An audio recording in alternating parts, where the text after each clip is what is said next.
All right, good morning, everyone. My name's Joanna Tinnus, and I'm a program manager at the Dun&Dishponde Queen's Innovation Center, and joined here by my colleague, Megan.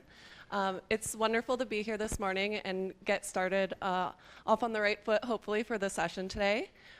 We are presenting the work that we're doing with the Jim Leach MasterCard Foundation Fellowship on Entrepreneurship. And we're really lucky to have actually received one of the Principals Awards, the Principals Globally Engaged Education Innovation Award. So hopefully we can share today something that you may not have heard of that is going on here at Queen's. So our mandate at the Dun&Dishponde Queen's Innovation Center is to build changemakers and catalyze potential. So we do this with students across Queen's University. We're under the Provost's office, so we work with students from all faculties and schools at all different levels, as well as staff, faculty, alumni, researchers, community members, and also students and youth across the globe. Oops. It's not working. Okay, so we have been operating for over 12 years, since 2012, and over that course of that 12 years, we've focused on honing our entrepreneurship curriculum into a course suite that we now use in a number of different programs. It started out first here with Queen's students, but has since expanded, as I mentioned, to the community and to some global youth. This training curriculum was actually validated in a study in 2019 with a PhD student out of the Smith School of Business who took our curriculum and our programming, assessed students who had gone through that program, and compared it to a control group of students who were interviewed for our program but actually didn't complete it. And what she found is that our entrepreneurship training does have an impact on the trajectory of students who graduate from the program and their entrepreneurial career choices. So whether they stay as an entrepreneur, innovate within a company, or start getting involved with smaller companies.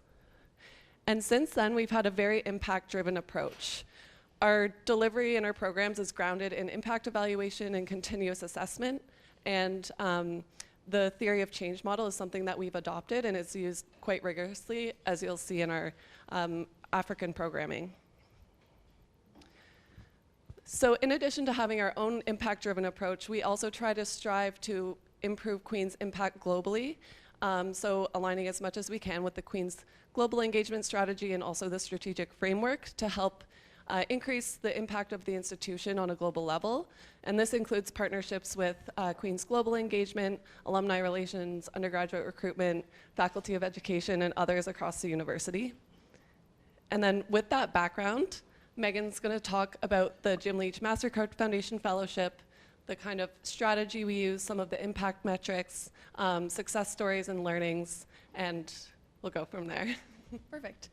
So the Jim Leach MasterCard Foundation Fellowship on Entrepreneurship started in 2021 through an endowed donation from the MasterCard Foundation in honor of Jim Leach, who's Chancellor Emeritus of Queen's University, and also former board chair of the MasterCard Foundation. We'll start off with going through some of the impact so far. So starting from 2021 to date, we've engaged over 7,000 students in our program from over 400 universities across 49 countries across the continent of Africa. Each year, these entrepreneurs create 250 jobs, and so far we've funded 270 startups through the pitch competition and through stipend payments each year.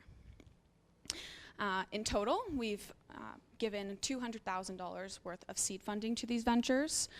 By the end of the program, all of them report that they have paying customers.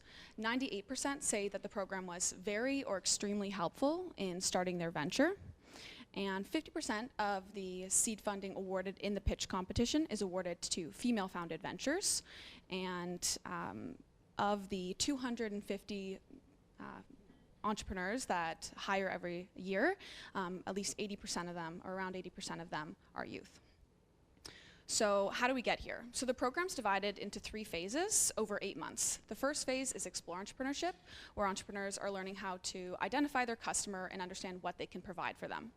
Then in Ignite, they're understanding how their customer or end user will acquire their solution and how they can become financially sustainable. And then in Launch, they're learning to scale, and they also unlock a $500 stipend to kickstart their venture. So just quickly, some key activities in each phase. So everyone is working through the Disciplined Entrepreneurship Workbook, which is developed by Bill Aulette at MIT. They're also working through DDQIC's first 10 online entrepreneurship skills training courses that we have on OnQ, and everyone submits a business model canvas at the end of this phase. Then at Ignite, they're continuing through the workbook, finishing all 24 steps. They go through additional online skills training, and they're also prototyping and testing their solutions, as you can see with Rahatu here in the image, who's showing a journey map to some students at a local school. And they're competing for a place in the final phase of the program.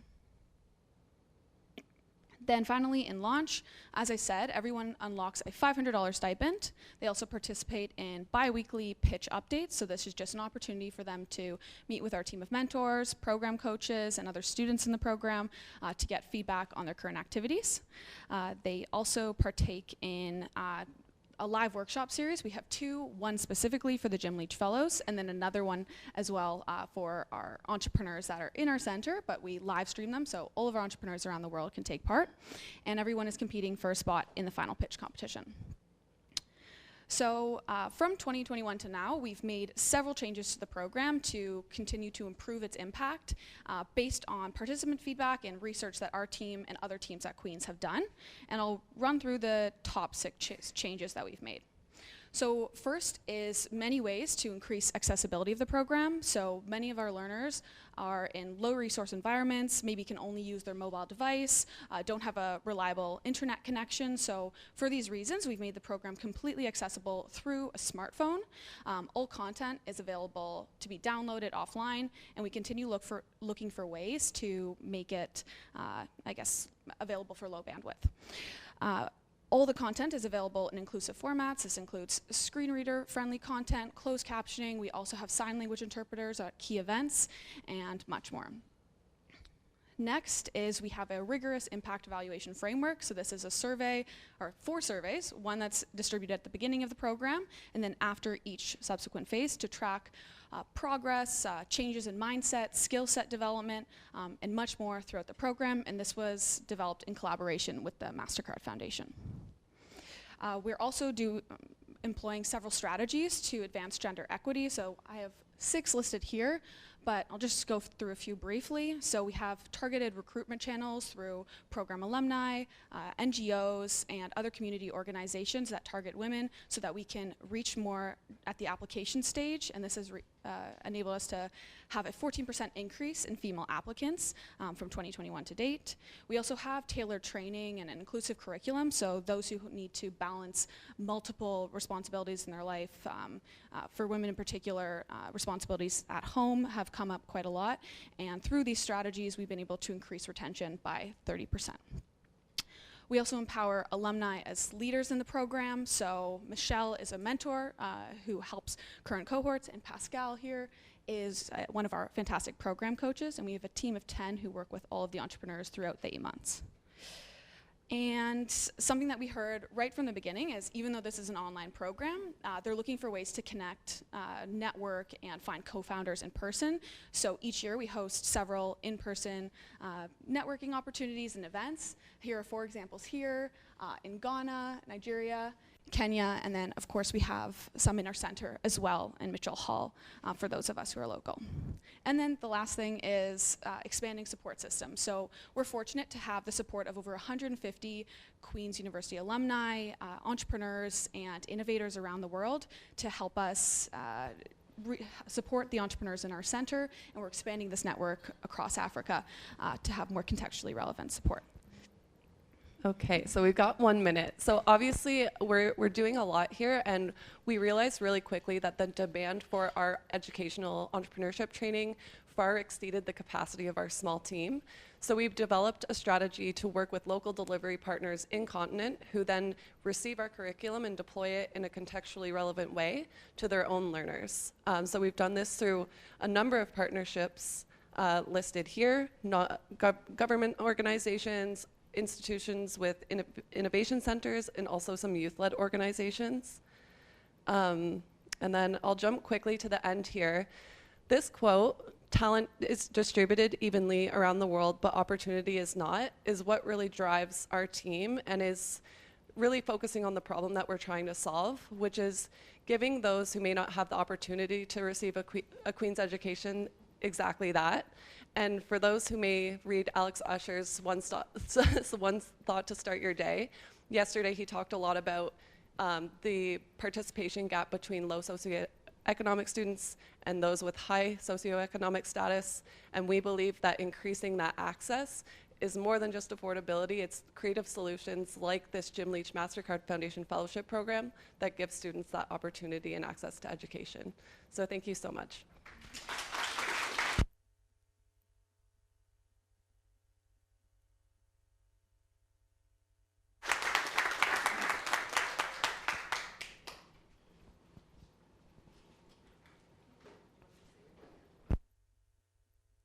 Yep, so we have about 5 minutes and we can have some questions, and we'll run some mics in the audience here. This is a wonderful initiative. I appreciate that you are going to all those low resource areas. Are you focusing only in Africa or other countries as well? Thank you. We're focusing only in Africa right now. That's the priority of the program because of the MasterCard Foundation's our shared interests, but we reach the entire continent. The majority of our entrepreneurs come from across East and West Africa, but we're trying to expand to as many countries as possible. Yeah, and I will say that the model that we've used with the African programming has been inspiration for us being able to reach other communities. So we've recently gone on visits to like Latin America, for example, to explore opportunities there. And institutions are really interested in the model that we have in Africa, and it can easily be replicated in other countries as well. Yeah. Should just roll the mic down the table.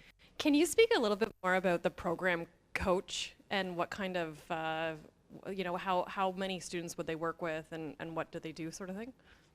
Yes, definitely. So we have a team of 10 program coaches. They're similar to a TA in that they're providing support on bringing the students through the program curriculum, but all of them have gone through some form of DDQIC training, half of them through this program exactly, and others through other domestic programming that we have. And so they provide not only support on the course content, but also mentorship advice. They act as peer mentors in a way to help them through those initial building blocks of building a venture. Almost everyone that joins our program starts at the idea stage, and so they're bringing them from that idea 8 months later to launch.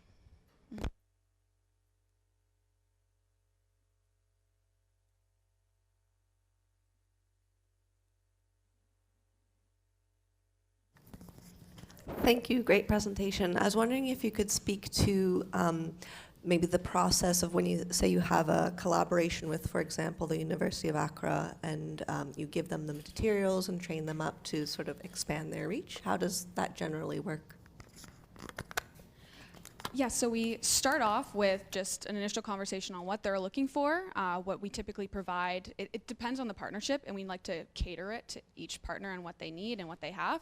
But we provide our training, which we find is foundational for all entrepreneurs, no matter the industry, but then they provide that contextual expertise that we're missing and that they have being there in country. And then they also provide that in-person support as well, because they use their innovation centers or offer computer labs, things like that. So that's typically how these partnerships work.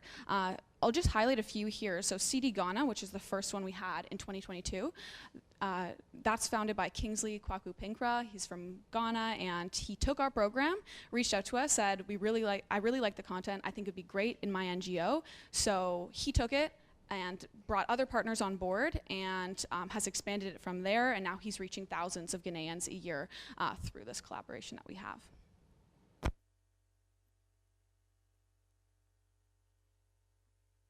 And, just one more thing to the previous question on our program coaches. We wanted to highlight Enoch Muanguzi. So he was part of our first cohort in 2021. And after graduating, he joined our team as a program coach, has done in-person workshops for entrepreneurs, still works with our team. And last summer, this is him actually in Mitchell Hall, and he won the audience award for his venture. So we've also found ways to have opportunities for them to come visit our center in person and continue that learning journey, and we visit them as well. So thank you.